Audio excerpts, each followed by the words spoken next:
everybody, welcome to Teampower podcast every Tuesday night.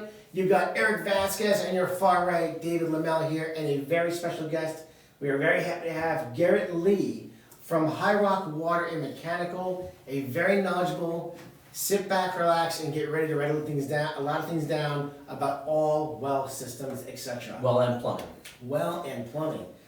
Garrett is coming to us, very excited to have him. You're going to learn a lot if you're a realtor out there, if you're a buyer, if you're a seller. Tremendous information. Please feel free to reach out, ask questions while we're live on the show, on our Facebook channels and Instagram. Do not hesitate. And if later on you missed the show and you watch the show and want to ask questions, we'll have you tag Garrett and also High Rock Water Mechanical, make sure I say it correctly, so he can see the questions later on too. But before we get started, as you always know, make sure to follow us live on YouTube, Team Powerhouse Real Estate, Instagram, Facebook, Rumble, Spotify on the road, Apple Podcast, Google Podcast, and so much more. I'm just letting you rip with it. LinkedIn, Twitter, also known as X. And by the way, everybody, I want to apologize in advance as Eric will need to leave the show in At approximately 5:20. 20 minutes, as he's got to go meet clients to do, I believe, a walkthrough or No, it's a show. to show a property. I'm Okay. just showing the property. It's All right. really close by. So. We have to be out there? Rachel Lamel from Instagram said, "Hi, my love." That's my mom. Thank you, Mom, for watching. I Mom, wasn't sure who she was talking to. this is important to watch and pay attention to. Obviously, you're in Florida. Water in Florida is much different, but it's a lot of education here. And We can still help. we can still help. Absolutely. Why not? I love it. Mom's good people. All right. So, We got another one. Mrs. Hollister said, "Hi, Jerry." That'd be my office lady. that is awesome. All right. We love everybody's watching. Thank you so much for being, and help put out questions out here in case Garrett should be talking about something that you know about. Mrs. Hollister, right? Yeah, she knows about a lot. I love She's it. good. I She's love good. it. I love it. This is fantastic. Look at the review page. There's a lot of reviews about her. Customers love her. It's going to be why they should use you is because of Mrs. Hollister. It's that voice, not mine. I love it. I'm the face. She's the voice. The face of the show. The One face. component you forgot to mention though was folks that actually have wells. You know. Very true. So for those of you that have wells, I mean, we spent probably in an hour show prep. We spent probably 40 minutes talking about wells Yeah. because it's that important. It's very educational. There's a lot of things that we know and a lot of things we don't know. The more we don't know in this process. A lot of realtors out there who don't know about wells and why it's important to know about the functionality of a well, why to have a professional to have out to see a property.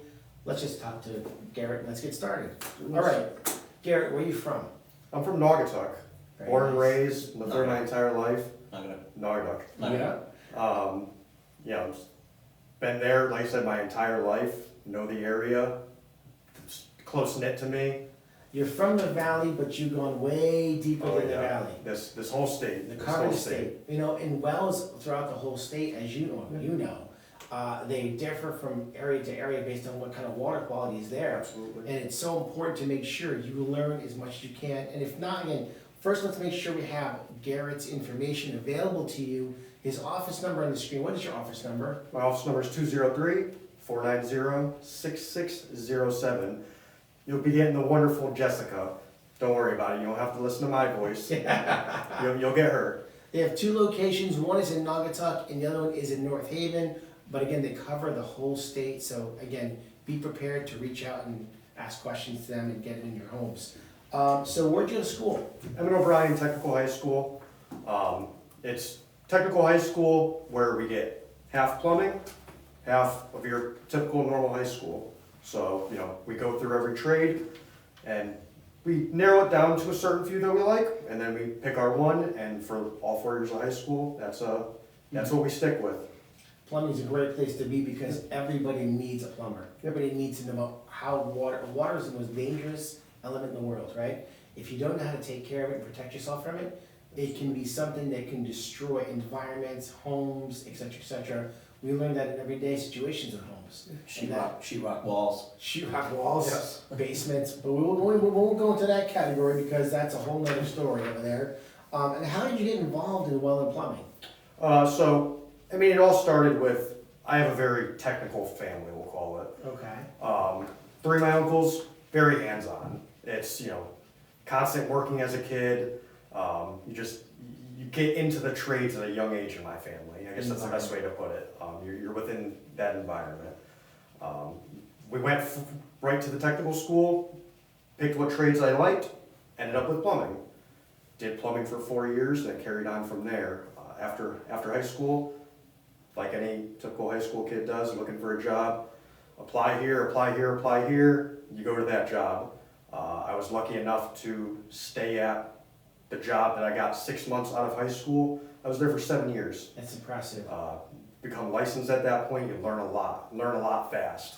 You know, it's impressive how we talk about, Eric and I all the time, about how important the trades are. Most people go to college and then they come out with a 4-year degree and they can't find a job. Yep. The trades are so important. To get your plumbing license, to learn about plumbing, it is something that will never ever go away. We're always going to do water. Yes. And the more and more knowledge you have about water and plumbing and wells, the more and more chances of you being very well financially set up. How about that? Having jobs, having work to do, and probably Garrett and his company, I wouldn't be surprised, is looking for people who are interested in learning more about it. I like to say we're always hiring because the door's always open for somebody that wants to learn. That's fantastic. You know, I believe you have a son that goes to school for plumbing. That is amazing to hear. Yep. Right now, the average age of a plumber is 65 years old. Wow, Then, you know, that's unheard of. that is wild. That's So- ugly butt crack. That's, Yeah. butt crack is, by the way, my daughter Drew's favorite word when you mention that. Butt crack? Yeah, butt crack. It's hard right now. You got a lot of guys that are retiring, you know, 65 years old. How much more time do they want to be doing this? How many years do they want to be under a sink? It's not trending in the right direction, being our average age is 65. So hearing somebody's in school, that's everything. He's only 20. That's great. He'll bring the curve down some. You know, That's wild stuff. Guys, women, girls, whoever you are, look to get into your plumbing license and look to come to a place where you can get educated and have a long lifetime type job situation. All right, Yes. let's go into you and the company on the wells.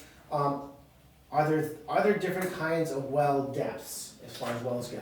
wells can be anywhere from, you know, I've worked on 5-foot wells Okay. and I've worked on 1,000-foot wells. No kidding. The average well depth in Connecticut is 300 feet. That's your average well depth of a well being drilled today.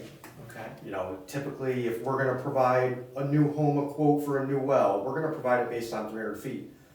But again, I've worked on those, 5-foot wells. I've worked on those 1,000-foot wells. It's not uncommon to have a deep well, in the state of Connecticut especially. Some of we'll call it the higher capacity homes, may require that much more water, may have more than one well on the property. So I've dealt with a lot of very deep wells. You sometimes know by area, how much ledge is there, where's the water table typically located. Believe it or not, some of the highest producing wells in Connecticut are actually on Avon Mountain. No kidding. Yep, I mean, most houses in that area could probably supply all of Avon. Wow. You have 100-gallon-minute wells. And that doesn't mean they're overflowing all the time. That doesn't mean it's a waterfall. Right. You're not pumping that water level down. It's just an unlimited source of water. Huh. You may have a 200-foot well that makes 100 gallons a minute. On the same token, I can go down the street or down the mountain, we'll call it, and I could have a 200-foot well that only produces 3 gallons a minute. So well depths can vary drastically depending on water tables and what the surrounding area You is. brought up a good question, actually, and I'm sure Eric was gonna ask this question next, but how many gallons per minute should a well be pumping out, minimum, average, and what's a really good, let's say, level? Every well depth has a certain gallons per minute range that you're going to want to be in. So, we'll call it by code standards. If you have a 100-foot well, you're going to want a 5-gallon per minute well yield, to where 5 gallon per minute is coming into your well as you're using water. Okay. So my pump is producing 7 gallons per minute. I may only have, we'll call it a 2-gallon per minute drop off in my well. You have storage, obviously. That you have a 100-foot well and your water is 20 feet from the top. So I have 80 feet of storage. A standard well in Connecticut is 6 inches. You have 1.5 gallons per foot. So if I have 80 feet of water, you know, I'm gonna have 120 gallons of water reserve on top of what is incoming into that well. But the average home in Connecticut depth of well is 200? 300 feet is it, when you're talking nowadays. Right, so in a 300-foot well, how many gallons per minute should you be looking for? You'd like to have 1 gallon per minute coming into that well at that time. And then there are storage requirements too. So, you know, you want 1 gallon per minute coming in, but if your water table is, say, 280 feet down, you only have 20 feet of storage. So you have a storage threshold as well as that gallons per minute threshold. And how many water per gallon coming out? Going out, Yes, so that's all the well pump. yes. The well pump, you know, That's a good point, well pump. so when your well pump, you're gonna size it, everything has a pump curve is what it is. So at this depth, this pump does this much water at this many PSI. You want to stay, your minimum in a home nowadays is between 40 and 60 PSI.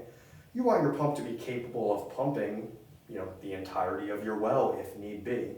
So you have to size your pump properly for that. Typically, you know, out of a new pump, we don't like to see less than 7-8 gallons per minute of what the pump is capable of doing brand new out of the box. Good information. So I was gonna ask you, if you could explain to the folks, you know the blue tank? Yep. Okay, so a lot of folks think that that's actually, that there's water inside there. Yep. And there isn't. What is that blue tank, And, Gary? and it's not people call it a well tank, but it's not a storage. It is a storage tank to an extent. What is the blue tank? It's a storage tank, but it has a rubber diaphragm in it. And 2/3 of that tank is air. So when your well pump is not running, that air is what gives you the pressure in the home. Mhm. So if there were no air in it, your pump would be running constantly, whether it be on and off or just running constantly all day, every day, we'll call it.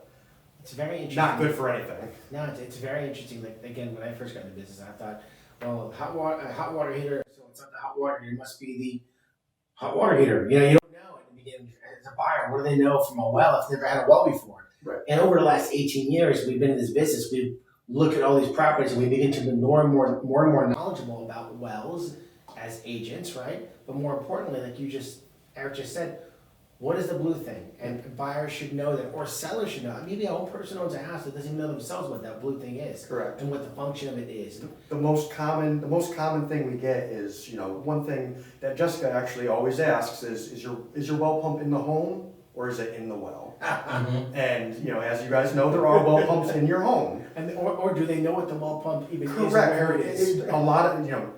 Well, one guy showed a house and there was a pump in the basement. Yep. Obviously, with the pump in the basement, it's pulling the water out of the well as opposed to a submerged one. Correct. It's pushing the water in.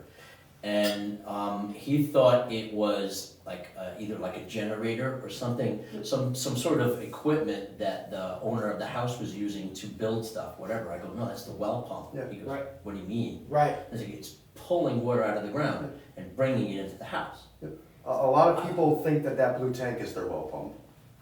You know, then that's, a lot of times that's where we're coming in and we want to give them that education.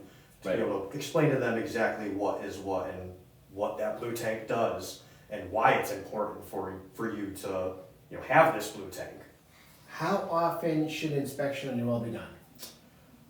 Annual inspection is recommended. Okay. You know, every system's a little bit different. So you definitely may have homes that they don't necessarily need that once a year maintenance. Water filtration comes into that a ton. Typically, if you have water filtration, you really should have it looked at annually. There are things that we can pick up that the average homeowner may not, you know, necessarily know until it's too late. It comes back to us when it comes to owning a home and making sure that you do your yearly checkups. You check your heating system, you check your mechanicals, you check your plumbing. You should definitely have someone checking your well since it's the main source of your drinking water and everything else involved in it. Not just that, there's another aspect to, so that well tank, okay, it's creating the water pressure in the house. Correct. Now, a common complaint of folks that have wells is they don't have the type of water pressure that you do when you hook up to Absolutely. city water, city sewer, okay? Part of the problems are sometimes they don't have the right fixtures in the Right. sink or in a tower, in a tub, because it's just, you know, it's not, whatever the technology is. But I had a client who put a second tank it to increase the water pressure. It does that.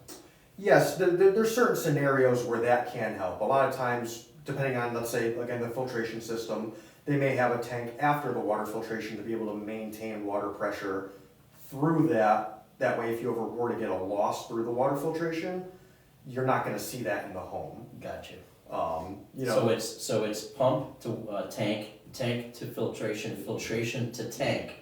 in that scenario, yes, Okay. it could be. I think we Yes. should make a diagram to have for the buyers. Illustrated, yeah. Buyers and sellers have a diagram to kind of understand it, because most people, they own a house, they have a well, they don't know the functionality of it. They just know they have one, and it's working until it's not. Yes. And then when it's not, it's OSHIT, what do I do now, who do I call? You call Garrett at High Rock Mechanical, High Rock Water Mechanical, I'm so sorry, I apologize, okay. tongue tied over here. High Rock Water Mechanical, and you wanna make sure you have everything understood and inspected. Which leads to my next question is, what's involved in a well inspection? When we come in for a well inspection, for buying a home, let's start with there. Yes. When you're buying a home, you want to, going back to the well yield, you want to know what your well can handle. You know, if you have a swimming pool, can I put an inch or two of water in it when it gets dry? Can I wash my car? Can I run a pressure washer? There's a lot of things that people, you know, may come from city water and they're able to wash their siding on their home Right. with a pressure washer. Good point. You have an unlimited source of water with that, Right. unless you don't pay your bill. But on a well, you don't have that unlimited source. So something as simple as you put the pressure washer down and the trigger's stuck and it leaks water and you go and take a 20-minute break, that water adds up. Sure. You know, that's water that is, it's coming out of your well, your water is depleting out of that and it's going to take time to recover. So if you take your 20-minute break of power washing the house and you go inside and you're doing a load of dishes and your kid's taking a shower, that water table is gonna drop and your water may stop. Or it becomes very weak while you're taking that shower. Correct. Yeah. So it's knowing what you have. Not to fear having a home with a well, because I'll tell you in advance, in my opinion, the best water you can have and drink is well water. Good well water is the most delicious water, better than any city water. I have city water, I hate it, I can't drink it. I have Poland spring water deliveries because the water just tastes like crap. Yeah. And you have control over it. My parents, when we lived in Woodbridge, the well water, phenomenal, phenomenal water. The water was delicious. It was like you could take a glass of water and it was always consistently delicious, good water. Yeah. So, I'm sorry to interrupt you. What we're doing on inspection, we want to make sure that you have an adequate amount of water for the home. You know, what are your needs going to be? How many bathrooms are in the home? How many bedrooms are in the home? A lot of it is, you know, yeah, you have 3 bathrooms, but you have 5 bedrooms. Well, those 5 bedrooms, you have the potential of having a larger family. Can you, Eric's gonna bounce out of here, everybody, so we apologize for that. Well, I was gonna ask a question, because you mentioned something interesting, because you talked about like five bedrooms, right? So like a house has 5 bedrooms, it requires, and it's got a septic well. The septic system has to be a septic tank has to be a particular size, right? So what's the modification on the well side of that? Good question. Pretty much, again, it goes into that well yield. So everyone's meeting a code requirement. Now, that code requirement doesn't always mean that it's gonna be enough for you to have an irrigation system, let's say. So, you know, the well driller may drill to his code and be done with it, and we'll just take a brand new house, for example. The well driller puts in his well, the builder just wants it to code, and that's done. They go and put an irrigation system in. Now you have your irrigation system, large family, you know, it's going to add up to a lot of consumption. A lot of times you end up either having to, let's say, drill the well deeper, so you have more storage if you can't get more use. So that's something you guys do, because the reason I ask is if somebody has a house built mid-century, 60s, You can drill the well deeper. but if they expand the home Or, to add can you drill bedrooms, another well on the property? Yes. Yep. you could drill a second well, or you could just expand the existing Yep. well. Or you could even do what's called hydrofracking. Depending on the well depth, you could actually open up veins in the earth. You know, think of what happens when you're drilling a piece of wood with a drill bit. What happens to the drill bit? When you're drilling what? A piece of wood with a drill bit. What happens to the drill bit? It spins and it goes through the wood. Gets very hot. Oh, it does, yes. So as you're drilling a well, you're potentially closing those veins in the earth as you're opening them. Mhm. So your yield at the end of it may not be what the max potential actually is. So you may have a 1 gallon per minute yield, and It's like blowing the mind over here, like, oh my god, Yeah. the science behind water Yeah. in wells. yep, and you could actually open up those veins and gain more yield into that well. But aren't there different levels of water, like, if you're looking at, I've seen illustrations where it shows the ground, right? Yep. And then it shows maybe a certain level down, you'll see a water table, but then there's another level of water below it. Correct. It's like an aqueduct or something like that. Think of a well as, your body and the water is your veins. I mean, that's just the best way that I can illustrate it. Mhm. There are veins in the earth that have different water supplies. You have different veins that, it's gonna supply a different part of the well, it's gonna give a different water chemistry. No kidding. That's, a well is a body. That's a pretty cool analogy, actually. We're gonna follow up, cause I've got other stuff, but, bye, everybody. Eric's gonna go do what he's gonna do. We'll see him next week at our show, and we'll back in touch with Hope he doesn't trip on anything on the way out. I don't need a blooper reel. Oh my goodness. So going back to, again, that's pretty amazing stuff. To see you have, to look at a well as a body. As you're talking, my brain, all these questions are blowing up in my brain and trying to figure out how to not only get the information across to you, America, and the world who's watching. Again, our podcast is being broadcast not only in Connecticut, all over the country, all over the world. You have 23,000 people on TikTok watching right now. How cool is that? And these people from all over the world, they may or may not even know about wells, but they're going to get educated and learn things. And the thing, by the way, again, just making sure on Facebook, and we have a team page and also my personal page and Instagram. If you guys have questions out there, do not hesitate to ask. No question's a bad question. We might learn, I might learn something new from your questions over there. Let's go, and I have a few questions written up over here. As you know, I want to prepare myself to be as educated as I can, and also educate, of course, the rest of people watching. What are typical contaminants or well issues that come up? The main things that we're looking for when we do lab testing, bacteria is one of the most common ones that people have knowledge Should they about. freak out? Don't freak out. Good answer. It can be taken care of. Don't freak out. And the best thing I can describe to people, any type of water can be treated. I can treat your water, yes, there's always a different dollar amount, there's always a different amount of space the system could take up, Right. but I can treat your water. I've never run into a home that I've walked out of saying, nope, I don't know what to do. You're screwed. Yeah, that's not the case. Okay. If you're willing to treat your water properly, it can be treated. There's a piece of filtration for any type of water that you may have. So bacteria, people think bacteria, they may not know to what extent it can harm them. Right. So that's always kind of nerve-wracking. Right. The most common thing with bacteria, it may be like stomach issues. Right. One thing in Connecticut, there's no number count anymore. So when you do a bacteria test, it's absent or present. The most common thing I've heard is, well, I've lived in my house for 15 years and I never had any type of issues, but you're telling me there's bacteria. It's there. Right. It doesn't mean it's going to affect you. Now that also doesn't mean that it shouldn't be taken care of. And also, you could be somebody whose your body is so used to it, maybe that it's maybe kind of adjusted to it. But someone else comes over or drinks out, maybe hypothetically has Right. go to the bathroom. Yep. Yeah, Very- it could definitely happen. Everybody's body adjusts to something different. It's like an allergy. Absolutely. And you know what? People don't realize also, if a home has been left vacant for a while. Yep.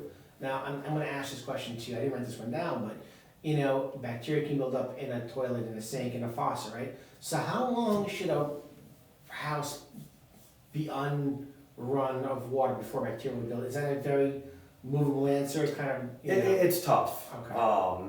We deal with it a lot where the house may be stationary for 6 months, Right. where nobody's done Snowbirds. anything. Snowbirds, they go away, they come back, and their water hasn't been ran, Right. So, it's not just the water in the plumbing, Yeah. but the water in the well. It's not moving. You have to have that fluctuation in a well.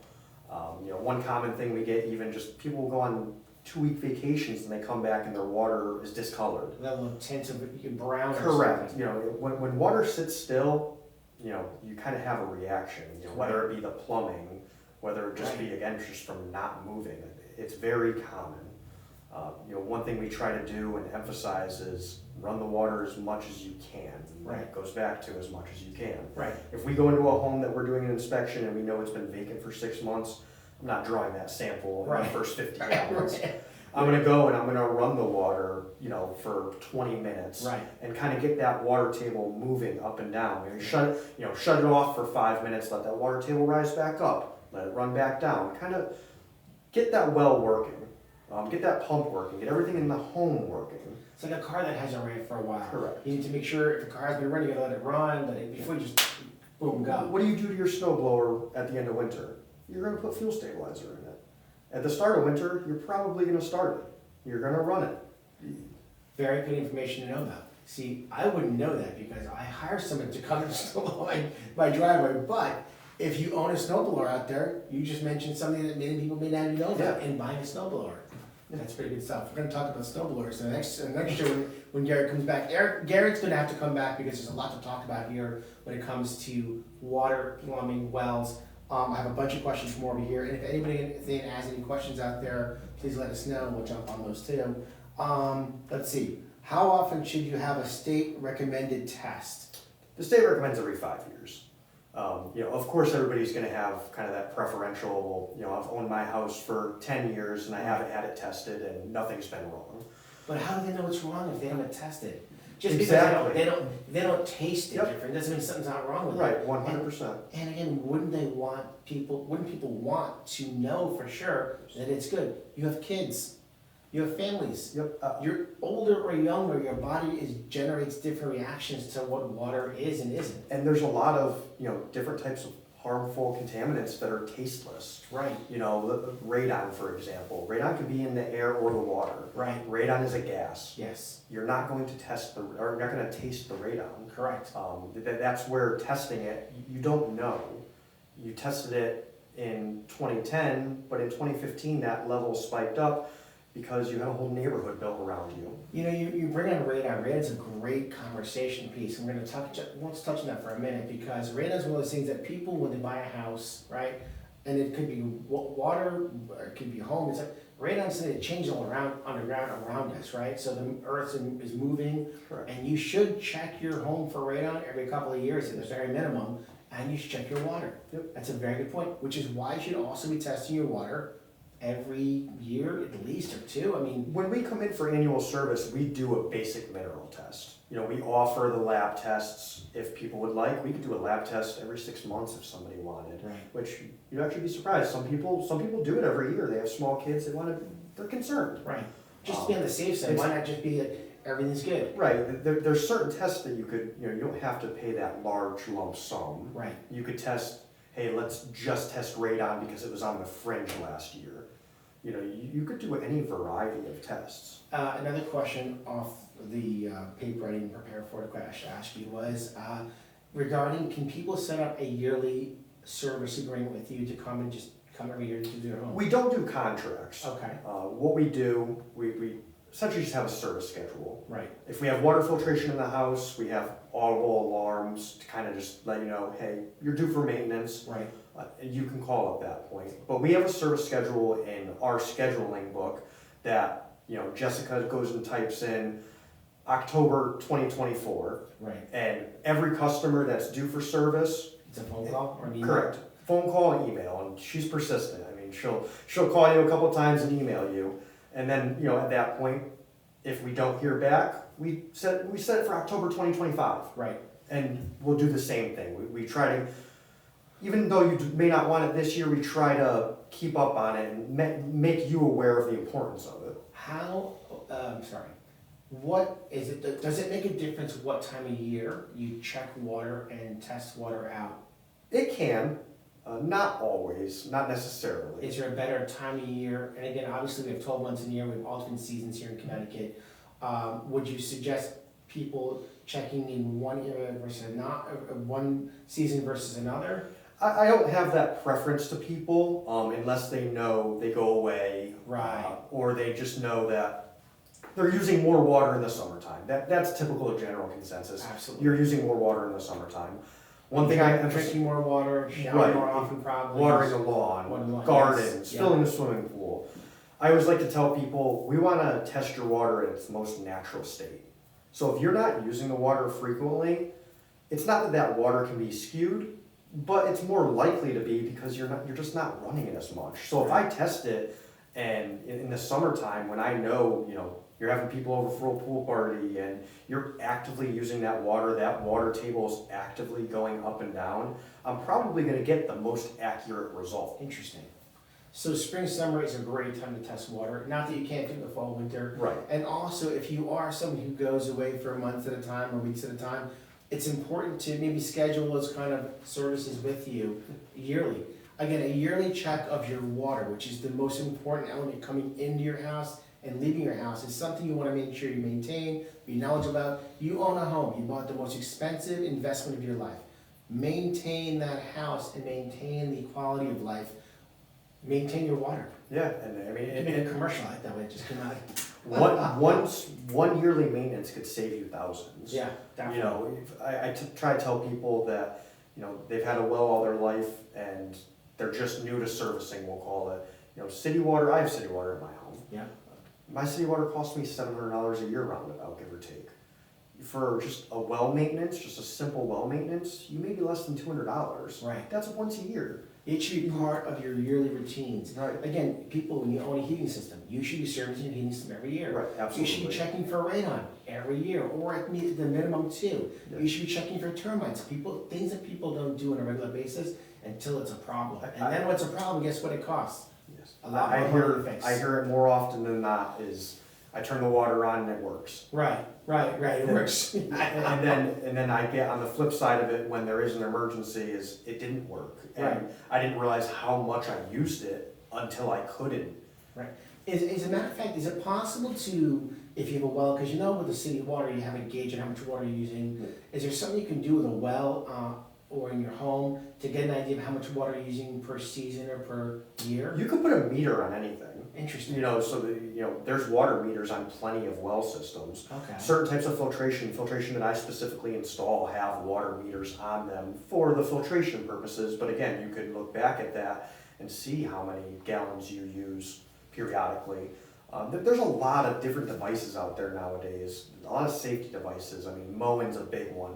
I'm sure you know mowing for kitchen faucets, Yeah. bathroom faucets. Mowing's a world brand. Absolutely. They have devices now that you could shut off from your phone. You could see Really? that water's being used in the home when nobody's home, and it may indicate that there's a leak. Right, wow. So there's so many different devices out there that can And track right where water's coming from or how much it is. So And these are things that you actually install? By oh yeah, chance? absolutely, Good to know. absolutely. They're And safety devices. That's a great thing that's fantastic to have. You can check from your phone to know what's going on in your house. Everybody's on their phone anyway. Yeah. I actually just recently got Marco Miranda, who introduced me to, because I have an oil tank in my house. Yep. And there's a thing you screw into your oil tank that is a gauge that can let you know how much oil you're using per week. per month. Wi-Fi is Yeah, life. it's unbelievable. Yeah. And I know it's like, for example, I got an alert yesterday. You went under a half a tank. Do you want to order oil? That's amazing. So the same thing with water, to have something where you can actually look in your phone and kind of get an idea and read how much you're using. It's fantastic. I've had countless customers that, it was an insurance saver. People that go away for the winter time, they may not shut their water off. Let's say the boiler has to call for water, they want the house heated, whatever it may be, or they have people come in periodically, they don't shut the water off. Burst pipe can cost you a lot of money. And those devices are in place, so, you could either sense it, and after a certain amount of time, it's gonna shut itself off. So even if you don't catch it, where you can't shut the water off via your phone, it shuts itself off.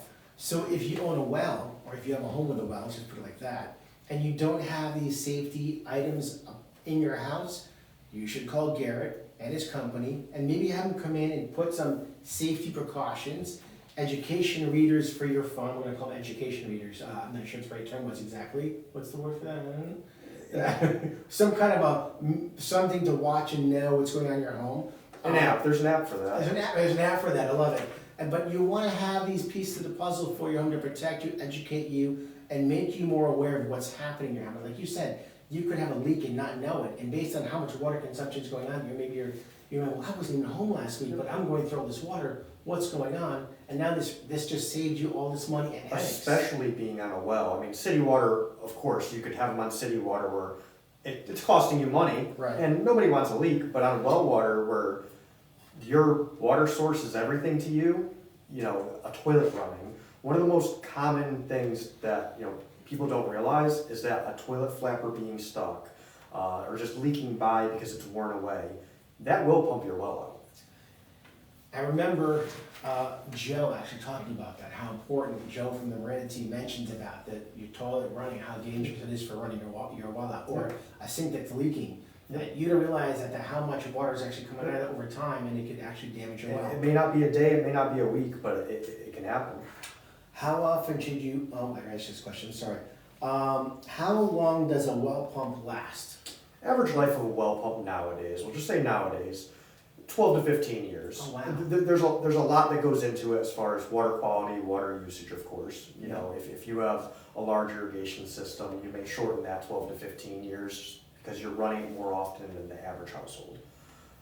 You know, back then, you know, in the better days of when people made things with pride, Right. I've pulled well pumps out that were 40, 50 years old. No kidding. Unfortunately, that's not what today's world is. Right. You know, your refrigerator that was in your home 40 years ago, And it's still there in the basement running. Right. There's no problems. now it's just a beer fridge. Exactly, the beer fridge. Okay. Sorry, I didn't interrupt. Keep jumping over on questions. I want to get through as much as I can as possible. This show is, we're definitely have to have you back on. There's so many things to talk about in this whole category here. And I know that I'm going to miss things that later on people say, why didn't you ask that question there? The average life of a well equipment, how about well equipment as far as, how was average life for that kind of stuff? Average life of well equipment really goes into that maintenance aspect of Right. things. You know, Maintenance. correct. Just like a boiler, a furnace, same thing. You know, that maintenance is so important for the lifespan of it. You know, you may have a water softener, let's say, that if you don't maintain it, you might get 10, 12 years out of it. And that's just because your water quality has just been absorbed and nothing's been cleaned, nothing's been replaced as far as minor parts here and there. We come in and we're gonna go through every nook and cranny to make sure this one individual part that draws in the sodium, that's drawing in the sodium properly. It's not shortening the life of everything else around it, trying to make everything else work harder. One little thing can make a chain of events of things happening going wrong. Everything works as a team. Right. You know, so even if it's just one piece of filtration or 3 pieces of filtration, everything kind of works as a unit. So if one thing starts to fail, what happens? The other one starts to compensate. You know, when you go to physical therapy, well, what do they try to do? They try to strengthen the muscles around you. Right. You Absolutely. know, the water system's the same thing. You know, you want everything to work adequately around something else. You know, your water isn't just one piece and maybe 3.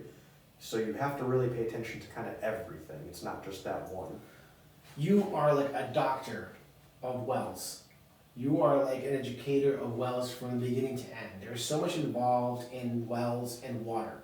And the education you're providing to people out there listening and watching is just a fraction of what they need to know. And people out there who are watching, again, realtors, and including you, homeowners, buyers, sellers, the more educated you are in water maintenance, in wells, and how a properly functioning well should look like, what's involved in how to maintain it, how to make sure you have good quality water. These are all things that you don't just know because you look at it and you just need to be, you go to a doctor when you don't feel well, right? But you physically know when you don't feel well. But sometimes you should go to a doctor every year, right? They say because there are things you don't know. The same way with a well, you don't know what you don't know until you find out. Right. Don't wait until it's too late. Give Garrett a call. Make sure him and his company are available for you. Educate yourself on your well itself. Maybe you never had a full well inspection on a house, or you wanted to go through the ins and outs of your system just to walk through with you. Yeah. But what's an average time for a person to get, inspection on a well? How long does it take? As far as timeline to get there, No, not to, well, obviously, but like having the process, you come to their house, how much time would they expect to be with you in the house to kind of learn? I mean, usually we try to be there at least 45 minutes to an hour, depending on what you have. Yes. I mean, when I go into a home, I could be in there easily an hour, going over things with you even, not just going through it myself and then hand you a bill at the end, Right. but saying maybe throughout the year, maybe this is what you should look at. You know, you have this filter here, you haven't touched it, but I'm here every year, you should be taking care of this quarterly. Right. There's things that the homeowner has to do too, it's not just me. 100%. Maintenance. Education is important. I'm repeating this whole thing over here. Garrett is very knowledgeable, as you're learning over here. A great guy, a great company. It is High Rock Water and Mechanical. They are in North Haven and also Naugatuck. They service the state. You need to reach out to him. Thane, you have his phone number on the board over there, right? Want to repeat that number out loud, please? It's 203-490-6607. Amazing information. Learn, educate, and be experienced in the process of owning a home, having a well. If you're gonna buy a house, you wanna know, don't be scared of wells. Wells are amazing, they're fantastic, they produce phenomenal water. Don't be scared about maintenance. It's not something where you go, oh my God, I'm gonna buy a house with a well, and later I have to worry about problems. You have to worry about problems in anything. You can have public water and have problems. Absolutely. Right? I mean, sometimes even more problems. At least with a well, you own it and you can actually maintain it and make it better and make your house more valuable because of it. And again, when it comes to drinking water, there's no better water than well water. It's like it's a spring in your ground. I mean, is that fair to say? Like a spring in the ground? That's pretty spot on. Right, a spring. You have your own Poland spring or whatever brand you want to call it in your house, in your property, producing the best tasting water that you want to have for your home and your family. Garrett, you're awesome. I got way more questions here, but I want to make sure we have you come back and go over more questions. Yeah. We are at the time of our show, we give out a free tumbler to a lucky winner. So Thane over there is going to spin that wheel, and he's going to help us get a new lucky winner for this week. And again, if any of you guys want to be on the wheel, please let us know. Put in the comments over there, please add me to the wheel so we can be a lucky winner as well. All right, Dan, let's spin that wheel, buddy. That's right, man. What? I had the Facebook stream on, so I had to turn the volume up and then down again. Okay, All right. it's coming live. It's actual wheel with hundreds of names on it. Interesting. And whether it's on TikTok, Facebook, Instagram, get a chance to be on the wheel and watch and listen. We got Renee Lynn. Doesn't say off of. Renee Lynn, thank you so much. You are the lucky winner of a free tumbler over here, and they come in different colors, so please get in touch with us so we can get you a beautiful new tumbler. Everybody out there, again, when you watch this show, make sure to share it with your friends and family because this is so much information. Got a question out there for us? Yeah, Tom Kara said you guys are crushing it. Awesome. Tom, thank you so much, buddy. Thanks, Tom. We appreciate that. Again, as you know, Tom, and everybody else out there, this is so important for you to know and learn about. You own a home, or you're gonna buy a home, or you're gonna sell a home. Make sure before you go to sell a home, we didn't talk about that by the way, you're gonna sell a home, do an inspection of your house, make sure the well's running properly. You don't wanna put your house in the market and then find out that the well has got issues and then the buyer comes in and freaks out. Proper maintenance and preparation is everything in our business and in our lives.